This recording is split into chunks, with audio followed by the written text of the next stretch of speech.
And now we are officially recording. So welcome to day 2 of session 3. I am here with my friend Tommy Lanham. Such a great guy, full of enthusiasm, full of passion. He's been married for about 18 years now, I think. And on top of that, he's got 2 teenage, I'll go ahead and repeat that for you, teenage kids, 1 son, 1 daughter. And he's dealing with those years that most of us are absolutely petrified about. So I'm hoping to get some great knowledge from Tommy and to get some good advice that will help calm my nerves for when my 3 girls are teenagers. So with that in mind, Tommy, man, thank you, and welcome to the summit, my friend. Well, I appreciate it, man. I appreciate the invitation to be on here with such a great group, man. I see the lineup that you have. I got to listen to a little bit of it last night, and I'm just ecstatic to be a part of such a great lineup. I don't know if you've ever heard this before, but it's kind of like the guy that entered his donkey into the Kentucky Derby, and somebody asked him and says, "You don't really think that donkey can win that race, do you?" And the guy says, "No, I don't think he could win. I just think the association would be good for him." So apparently you thought the association would be good for me. So here I am, and I'm excited to be here. Man, I'm blessed to have an all-star lineup for this summit, and that includes every single person who's agreed to speak, and I would definitely include you in that all-star lineup. So the pleasure is mine to have you on here. I've seen your passion. I've seen you talk about your wife and how much she means to you. I've seen you with your children, and it's definitely something I think we can all learn from.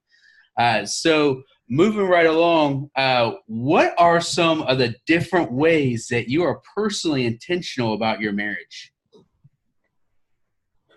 Well, I talked a little bit about this last night in a Facebook Live, actually, where I talked about how to be intentional,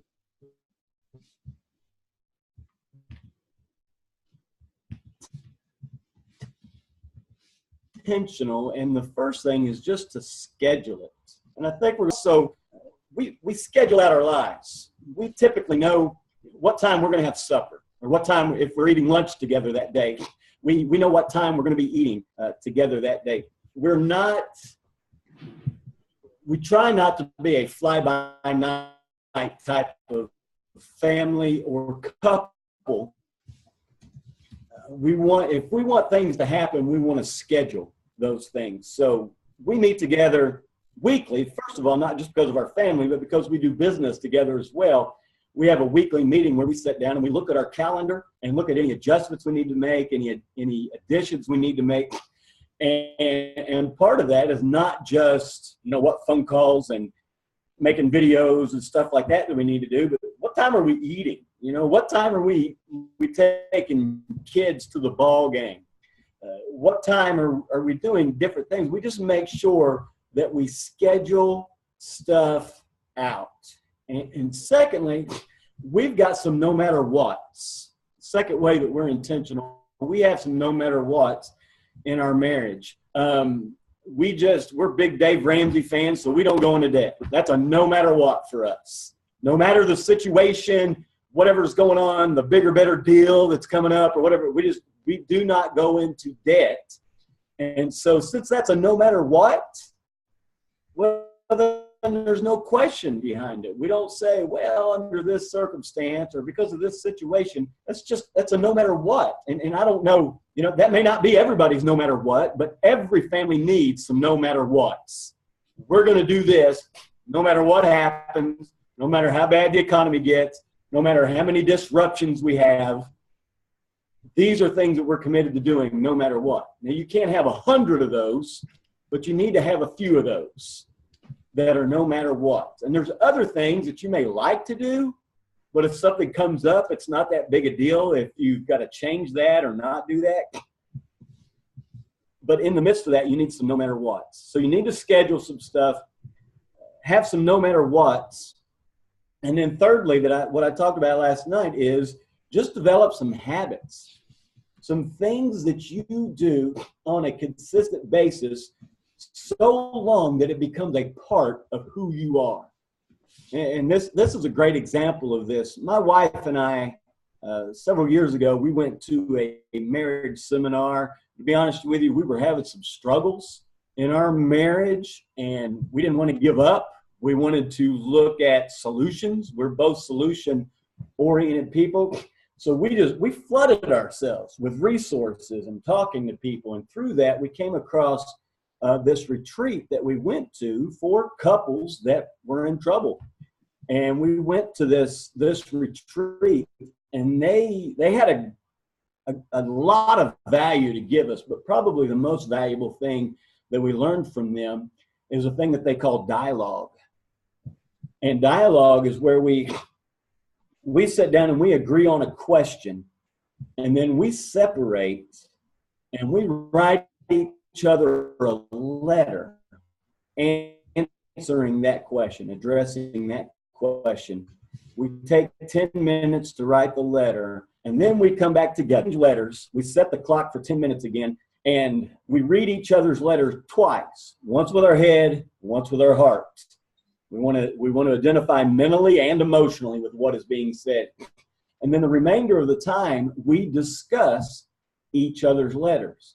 Now, since that retreat, we have continued to do that 6 out of 7 nights a week. Well, I say nights. We typically do it at night. Sometimes we do it in the day. But we do it 6 times a week. We have one skip day that we put in there, but that was by intention. And we're consistent with that. It's not always the same day. It just depends on what the schedule is like. And we've been consistent with that. And there's been a few times that we have been on the road and we get home at 1 o'clock at night, and 1:30 o'clock, we're doing dialogue because it's that important to me, no matter what. And it's been a no matter what for so long that it has become a habit. And so there's not even a question of whether or not to do that or not. We do it, period. Sometimes there's discussion on what time we're going to do it and how we're going to do it. And sometimes I'm even on the road and my wife is home. We do it over the phone. But it's just become a consistent habit for us. Oftentimes we talk about habit in a negative sense, but habits can be a good thing if they are good habits that serve you well and serve others well. And so there's just a few ways that we're able to be intentional in our marriage. We schedule things, we have some no matter what's, and we develop habits as a couple.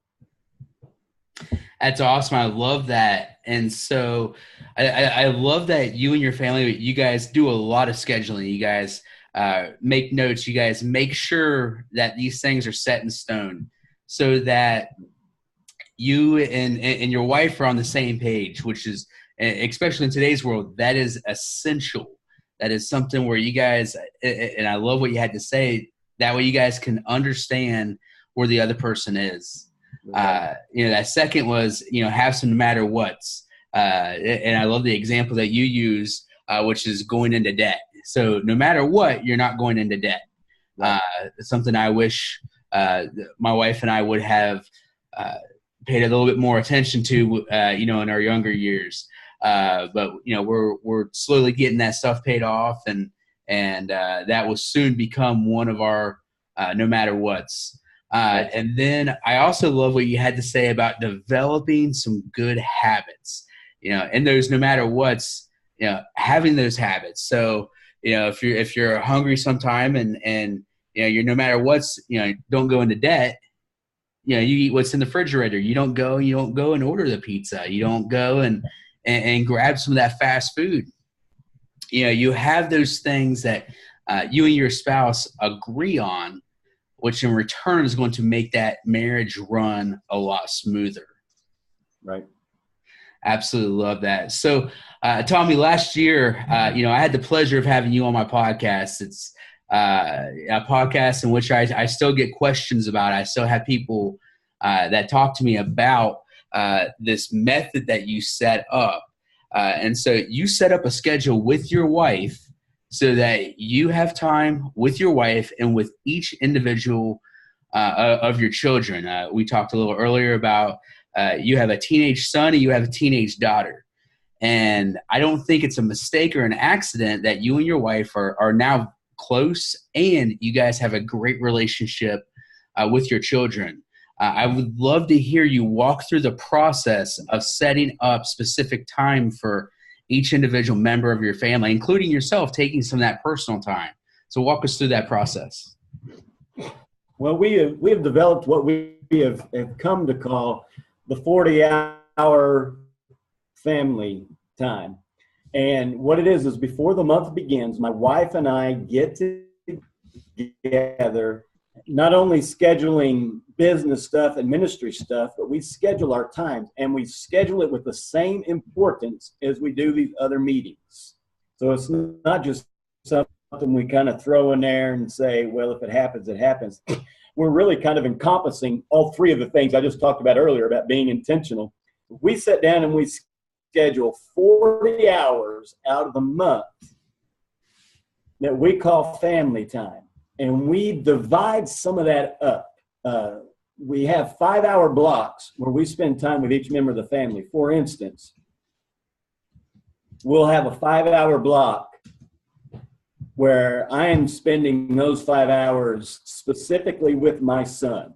Mommy and daughter are not allowed to interrupt that. They're not allowed to be a part of my son. Now, at the same time, my wife is doing the same thing with our daughter. And so they're having that mother-daughter time, that connection time that they're able to have. Now, we pick another 5-hour block in the month where we switch that, where I am spending that 5 hours with my daughter, and my wife is spending those 5 hours with our son. Again, nothing interrupts that. That's of utmost importance. And I mean, you can do anything. So my daughter has some TV shows that she likes to watch. And, you know, typically I'm not going to just walk and say, oh, you're watching this show? I want to sit down and watch it with you. It's typically not a show that I would say, oh, I want to watch that today. But it's a show that she likes, that she really gets into. And sometimes that is one of the things that we do during our 5-hour time is we'll sit down and watch some of those shows. And they're not horrible shows. It's not like it's agony to watch them. They're just not the type of shows I would typically decide to turn on and watch. But getting to spend that time with my daughter is something special. Sometimes we'll go out to eat. Sometimes we'll go to a movie. Sometimes if the weather is good, we'll do stuff outside, play some basketball or go. My son, for a short period of time, used to like to go to skating parks and ride his skateboard and just different things like that. It could be different time, but the big thing is that we're spending that time with each other. And then in addition to that, we also have 5-hour blocks where my wife will spend all 5 hours with both of our kids. And I get that alone time. And I don't use that time to work. You know, I have my work hours set aside another time, but I use that time just to kind of focus in on me a little bit. And sometimes, at least in the Christian world, we have a negative view of that. And definitely if you become a self-centered person, that can be a negative thing. But we all need to take that time to love ourselves. You know, Jesus said to love others as you love yourself, love your neighbor as you love yourself. Well, if I'm not loving myself, that doesn't have a whole lot of love that I can have for other people. And so I may go out. I like playing disc golf. You know, if the weather's nice, I might go out and play me a little round of disc golf. I may go to a movie by myself. I'm one of the weird people that actually enjoys movie. I may spend the whole time reading because I love reading. It relaxes me, and it's just something that I enjoy doing. So I use that time for myself. But then vice versa, we will have another separate 5-hour block where I am with both kids and my wife gets some alone time because she needs that. And she's with the kids more than I am because we homeschool, and she does 99% of the homeschooling activity. And so she probably needs, 10 or 15 or 20 hours a month. To be honest with you, 5. We know that beyond the shadow of a doubt before the month starts, she's at least going to get those 5 hours. And we may squeeze in some others along to get those 5. And so we have those 5-hour blocks set up. And I'll have to do my math here. What is that? 5, 10, 15. So we use the remaining 20 hours or 15 hours. Is my math right? I got 5 hours with your son, 5 hours with your daughter, 5 hours by yourself, 5 hours with both kids. That is 20 hours. Okay, whatever it is, the remaining hours. I'm a words person. I'm not a math person. But with the remaining hours, we spend that time, all 4 of us together. And it's not necessarily in 5-hour blocks with those. The others, we do the 5-hour blocks. But for one, it may be, a couple of hours watch a movie together, or an hour and a half doing a project together. Just different things, but we do it as a family, all 4 of us together. Now, here's the deal with the 40-hour family time. It's not like we never have any other family time. We do. But that may adjust. We may have that time, we may not. It's just we deal with the course of the day. You got to have some flexibility in your day as you go through, and we've got that. And so we grab hold of those extra times that we may have, but we don't know whether we will have those or not. But for those 40 hours, we know it. Beyond the shadow of a doubt, outside of a horrible accident or something like that, we've got those 40 hours that we're going to spend with each other. And so it's scheduled. It has become a no matter what, and we've done it so long now that it has become a habit for us. Now, we got this idea even before we had kids. I had read somewhere, I'm a big Rick Warren fan. I like Rick Warren stuff. I like the way he does church leadership. And one of the things that they do at Saddleback Church, where he is the minister, is they require their staff at home with their family, or with their family. They don't necessarily have to be at home, but they don't want them involved in ministry. They don't want them doing things with the church or anything like that. They want them to be with their family. And the reason for that is because they want their ministers to be in ministry for a long time. And how often do we see it in ministry? We see it in other areas as well, but we especially see it in ministry, where ministers are so committed to doing the ministry of the church that they have a tendency to forsake the ministry to their family. And that is a huge problem right there. Men, this is about fatherhood. Men, we need to be a husband and a father before we're a minister, or before we're a coach, or before we're a professional speaker, or before we're a day laborer, or whatever it is we do.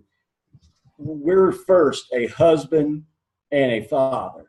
And so those responsibilities, we need to make priority. And with our 40-hour family times, that's one of the ways that we try to make that a priority in our family. Because, let's be honest, if I lead 1,000 people to Jesus, and yet my kids leave the faith because of my neglect, then I'm a failure, regardless of how many people I've led to Jesus. I'm a failure.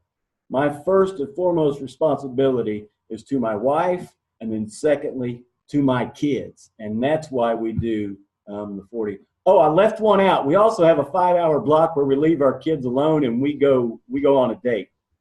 That's the one I left out. That's why I was thinking 25. I was like, oh, it's 25.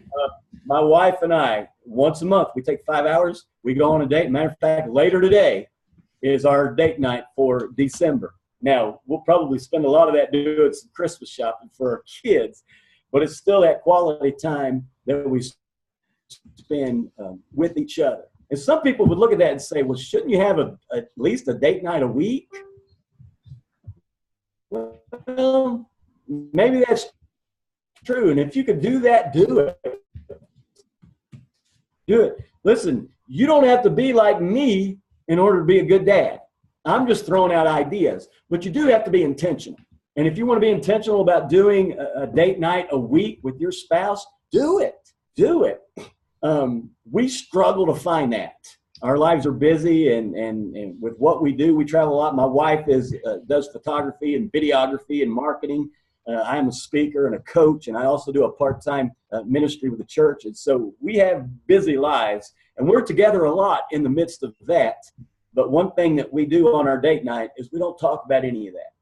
We don't talk about our jobs. We don't talk about how the ministry's going or what we can do with it. We just take that time to be together and to cherish each other in that moment.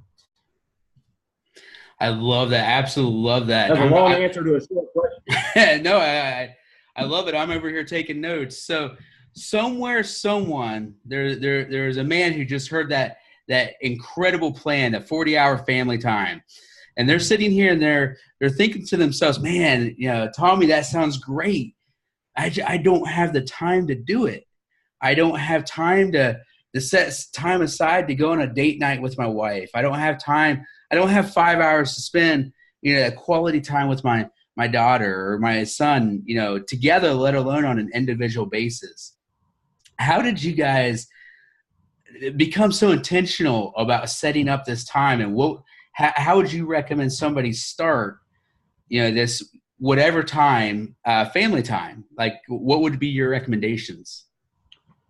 This would be my recommendation. If you feel like you don't have time for 40 hours a month, do 20. Do 10.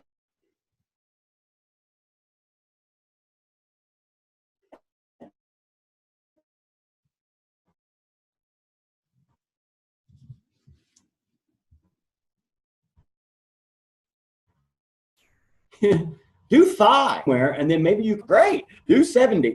But start somewhere. Be intentional. Make life happen instead of just allowing life to happen to you. And then begin to look at that. This is what I've come to discover. You could typically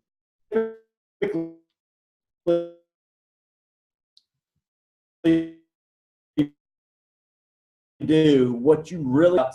Things becoming a must. Not to do, but a must. And when things become a must, we find a way to make them happen. Now, for the things that I do, I know there's jobs out there that the way we do it probably wouldn't work. A lot of military, if you're gone for 6 months, obviously you're not going to be able to do that. And I appreciate our military and what they do. I probably couldn't do military because this is my commitment. It doesn't mean I don't love my country. I love this place. And I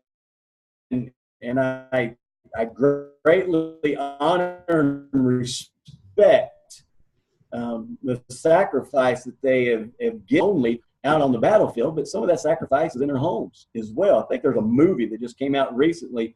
I haven't seen it yet, but it's called Indivisible, I think, and it kind of addresses that issue in the military field. But this is where I've come to in my marriage and in my relationship with my kids. My kids, as I look at them, I'm only going to have them a few more years. My daughter's a freshman in high school. So in a few years, she's going to be gone. And if I want to make some adjustments into my schedule at that point, I can do that. A couple of years ago, I went back to school and got my master's degree, and that took away some time from my kids. We still honored that 40-hour family time, but that was about it during that time. It took me a year and a half to finish a 36-hour degree. And I remember the day that I finished, I got all my work turned in and everything. Had not done the graduation yet, but I got everything finished. And I said, I'm finished. And my son looked at me, and he was, he's 12 now. You said he was a teenager, and he's really close.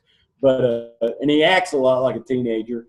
But he's 12, and I guess he was 10 at this time, maybe 9, because his birthday's in June. But he looked at me after I said I'm finished, and he goes, "You're finished with school?" And I said, "Yeah." And he goes, "Great, now we can wrestle." And so that was something that meant something to him. And I've got this desire to go on and get my doctorate, but I've talked it over with my wife, and my wife has been pretty strong on this and helped me kind of see things in perspective, that I just may wait till after my kids graduate high school before I do that, because it does, and that's going to take more time and effort than a master's did. And so it doesn't mean that I'm not following my dreams. It doesn't mean I'm not going to reach some of those other goals. It just means that there is a priority to those things. And right now, my priority was spending time with my kids and my wife are a higher priority than getting that doctorate. And so my suggestion is just look at your schedule and see what you could do. Again, if you got to start with 5 hours a month, do it.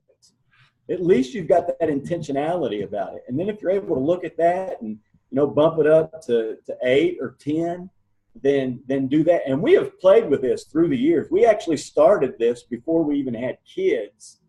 And we used to do 4-hour blocks instead of 5. And we just found that we felt rushed in that, especially if my wife and I went out for a dinner and a movie. It's hard to do a dinner and a movie in 4 hours. And so we made it 5 hours to do that. And sometimes we get off work an hour early or something in order to make that happen. But it's just a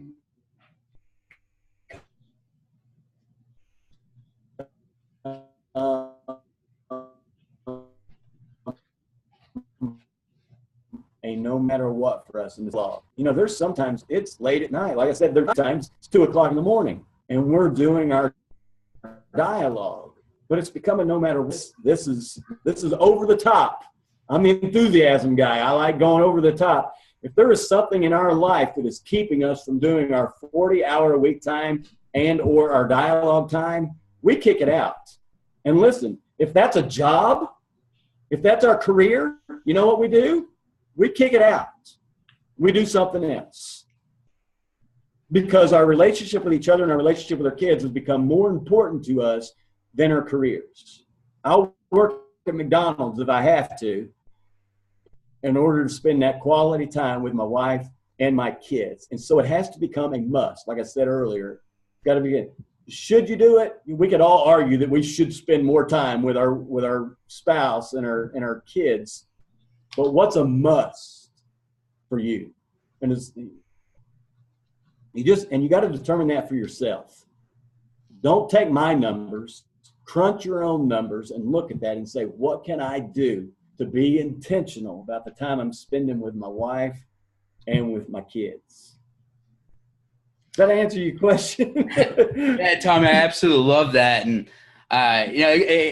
your video and audio cut out a couple of times. So in case anyone who's listening didn't hear, Tommy's really encouraging us to pick out a time for ourselves, a number that works for us. It doesn't have to be a 40-hour family time every month. It can be an hour, a 2-hour thing where we are intentional about going and spending time with our children, with our spouse, and allowing our spouse to have that quality time away from us. And that can really build on that. It can decrease stress, and it can really help us to have that bonding time with our spouse when we do get that time. So I absolutely love Tommy's plan on that and how he has been intentional about making those types of things happen. So what are some of the effects that you have seen from going and laying out the 40-hour family time? What are some things that you have seen? What are some things that have happened because you are very intentional about spending time with your wife, spending time with each one of your kids? What are some of the effects of those decisions? I think it creates an intimacy and a closeness within our family that we otherwise may not have. As we know, there is this tendency, especially with our kids, well, even with our wife, both situations, there's a tendency with our kids as they reach those teenage years, we develop different interests. There are some things that interest my son that I have, apart from him, I would have little to no interest in. there are some things that interest my daughter that apart from them, I would have little to no interest in. Now, I have interest in it because they have interest in it, and I have interest in them. But if they were out of the picture, there are some of those things I would have no interest in at all.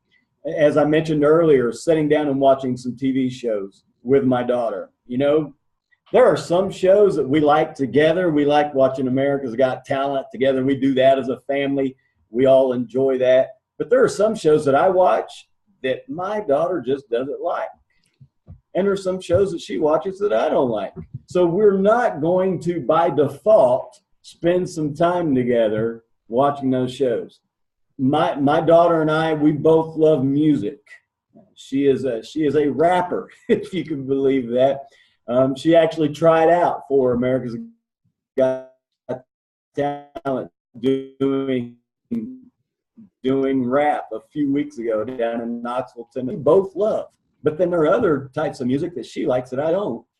And there's types of music I like that she doesn't. I'm a Bob Dylan fan. She doesn't like Bob Dylan at all. You know, who can imagine a 14-year-old girl not liking Bob Dylan? But what this intentionality does with our 40-hour work or 40-hour family time is that it creates a closeness that we may not otherwise have, because there's that natural tendency for a gap to take place between parents and kids during their teenage years. And we could see that very easily happening if we did not have this intentional time. My son and I had our family time last night, and we were at Walmart doing shopping for mommy. And as we were walking back out to the parking lot, he would sneak in behind me and he'd jump on my back. Well, he's getting older and he's getting heavier, and that's starting to hurt a little bit, you know. Not like when he was 6 that he would jump on my back. And so, you know, there's this tendency to say, no, stop, you're going to hurt me. But then at the same time, I'm like, wow, he's almost 13 years old and he still enjoys running up and jumping on my back. And, you know, that may not always be there forever. And so I decided to just deal with any kind of painful consequences that may cause, because the emotional reward from that was stronger than the pain. The pleasure was stronger than the pain. And so, you know, continuing to have those connections, those times that we spend with each other. My wife and I, anytime you have kids, there's a natural tendency for you to drift apart because there's so much time and focus on the kids. And to be honest with you, early on, we saw that happening in our marriage. That was part of our issue when we were having some troubles in our marriage, and we worked through those and became tighter and closer because of that. So the closeness and the intimacy that we have with each other, I believe, is much greater than it would be if we did not have our 40-hour family times. I'll tell you another habit that we have is, I could talk about my family all day, man. If I'm saying too much, shut me up and I'll stop. But another thing that we do is we choose a word as a theme for our family each year. And I think last year our word was momentum. This year our word is adventure. And we're coming to the close of the year. We're looking at a few different words for next year.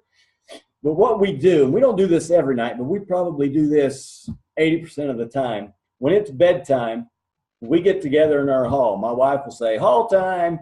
We all get together in the hallway, and we get in a circle, the four of us do, and we throw out these 4 definitions of the word adventure. We did the same thing with momentum last year. And let me see if I can remember all 4 of them. Exciting, bold, uncertain, and there's a 4th one. I can't remember it. But we each got our own that we say. Mine is bold, so that one's easy to remember. But when we say it, we put our hand out in the middle like a sports team.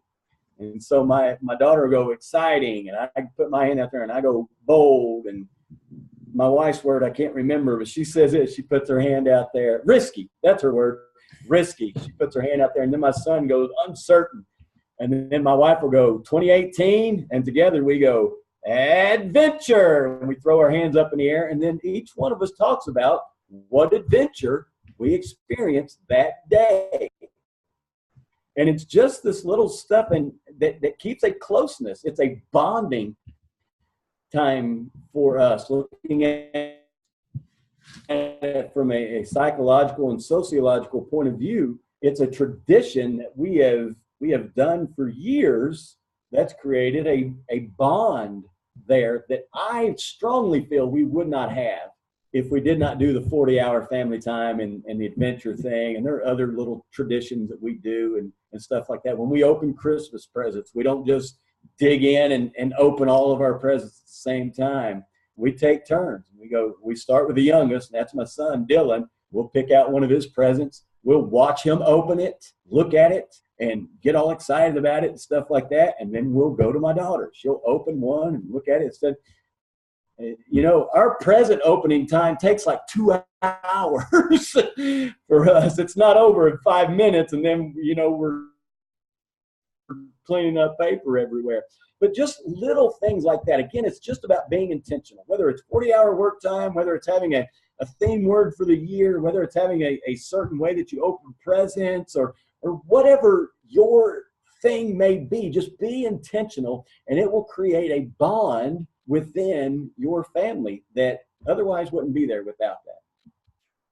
Man, Tommy, I absolutely love that. And there's some great nuggets, some great things to chew on and think about. And I know that I don't know about anybody else, but for me, I know you've challenged me to go and find that time to be more intentional. As we're wrapping up things, you are known for bringing enthusiasm to your life and to those around you. I've seen your Facebook lives and am encouraged anytime I watch the words that you have to say with the passion and the enthusiasm that you have. So how do you bring that same enthusiasm and passion into your marriage and into parenthood? I'm glad you asked me that question, because enthusiasm is my one word. That's kind of my core value defining word is enthusiasm. And oftentimes people don't realize this, but the word comes from two Greek words, en meaning in, and the thus is a form of the word theos, which is the Greek word for God. The original meaning of the word enthusiasm meant God in you or God inspired.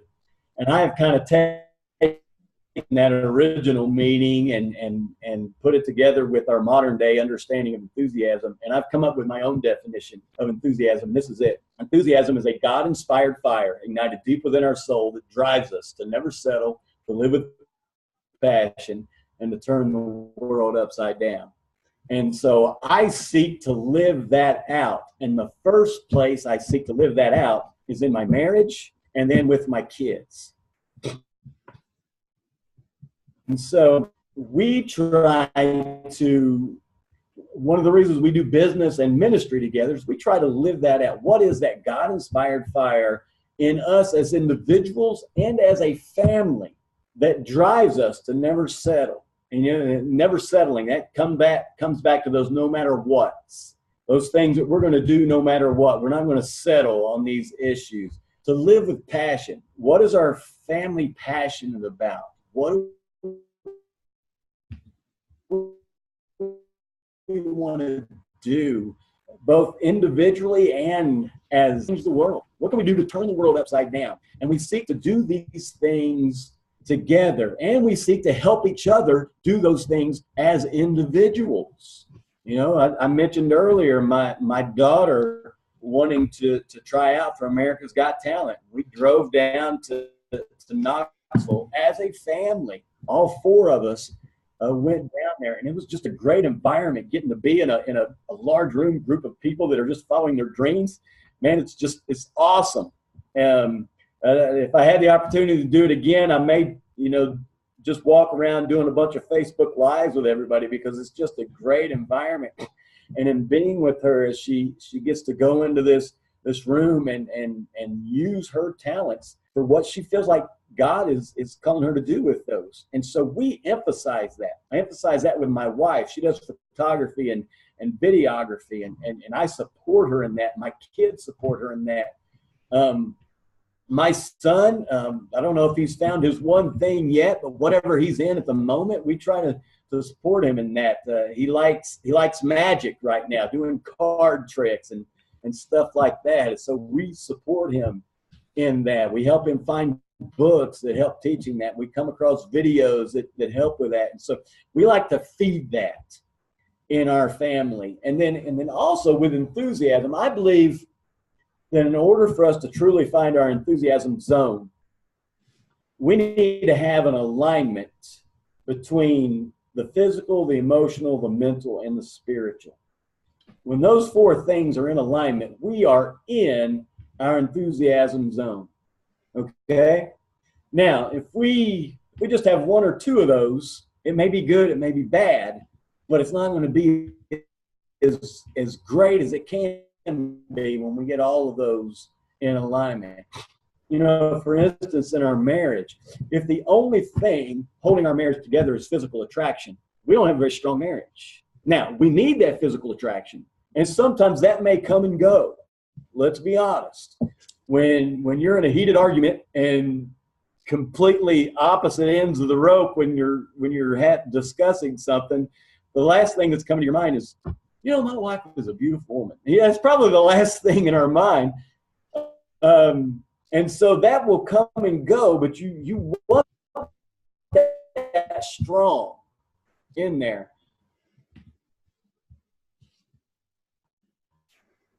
But you also want the emotional, those feelings for your wife. When she's down, when she's blue, that needs to affect me in some way. We don't need to go, oh, come on, toughen up, man up. Yeah, that's not good. That's not good. We have to have that. And I know some guys are better at that than others. And I'm not expecting everybody to be, you know, the most sensitive guy in the world out there. But we need to have that emotional connection. It's great to have separate hobbies. I don't have a problem with that. But when our whole lives are separate, except for the house we live in and the kids we're raising, there's a problem. There's a problem there. We need to have that emotional connection. The mental connection, you know, being able to connect with each other on an intellectual basis. When I learn something new, the first person I talk about it with is my wife. It's my wife. And sometimes she hears it and she goes, wow, that's awesome. And sometimes she hears it and she goes, what are you talking about?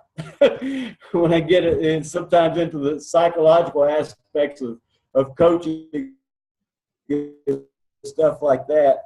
But Tammy, and she does the same thing with me. And sometimes when she gets into the technical stuff with videos and photography and stuff like, I don't know what she's talking about, but man, I love hearing about it because it's her and she's sharing a part of herself with me. And then especially the spiritual, having that spiritual connection. Another one of the habits that we've developed, and again, we got this out of that retreat we went to several years ago, is every night, and we knew this. I don't know why we didn't do this on a consistent basis, because we knew this. We'd heard teaching on this before. We just had not done it on a consistent basis. But now each night when we go to bed, we always pray together before we go to sleep. Usually when we lay down, she'll lay her head on my shoulder and I'll put my arm around her and we'll talk for a few minutes or so, and then we pray before we turn over and go to sleep. And since that retreat, we've been very consistent with that, because we know if we're going to have enthusiasm in our marriage, we have to be connected spiritually, mentally, emotionally, and physically. All four of those coming together in our marriage. And the same way with our kids. It's not enough just to say, I love my kids. Love, especially with kids. That's how your kids know time with them. They may tear you apart on video games. And mine do. Especially my son. He likes playing video games, and I'll play video games with him, and he just destroys me, which is kind of sad, because about 4 years ago, I could beat him like nobody's business. But that's all changed in the past few years. But it's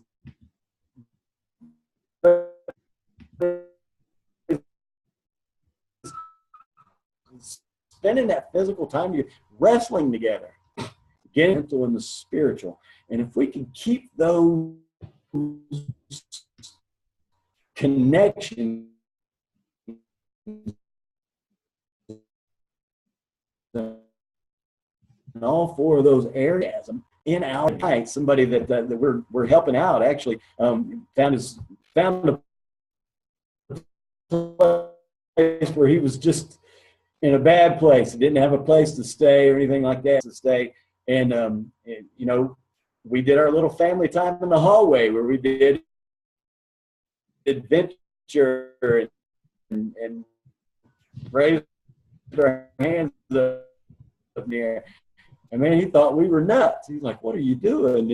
People don't do this." You're right. People don't typically do this. Connected in all of these areas. We include our kids in some of our business decisions as they've gotten older. We get their input on some of this stuff because it affects them as well. And they're getting to the age now where they're able to give, logical arguments for or against them. They don't always agree with us. And we appreciate that we're able to discuss those things and work out a solution. So yeah, if you want enthusiasm in your marriage, if you want enthusiasm in your family, you've got to be connected in those four areas: physically, emotionally, mentally, and spiritually.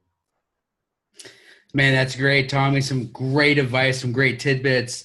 Tommy, tell us a little bit about your business and how people can connect with you. Well, in my business, this is my mission. I am on a mission to break the monotony of the mundane and the mediocre by bringing as much enthusiasm to as many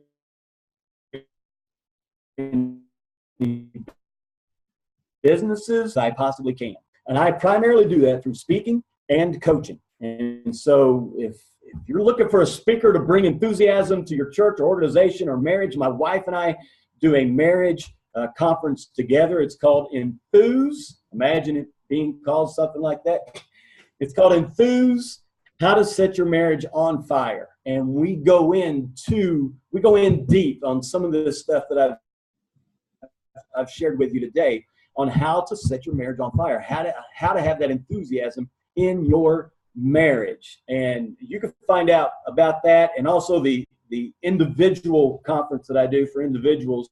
It's called the Enthusiasm Experience, which you, Matt, attended this year. This is our first annual Enthusiasm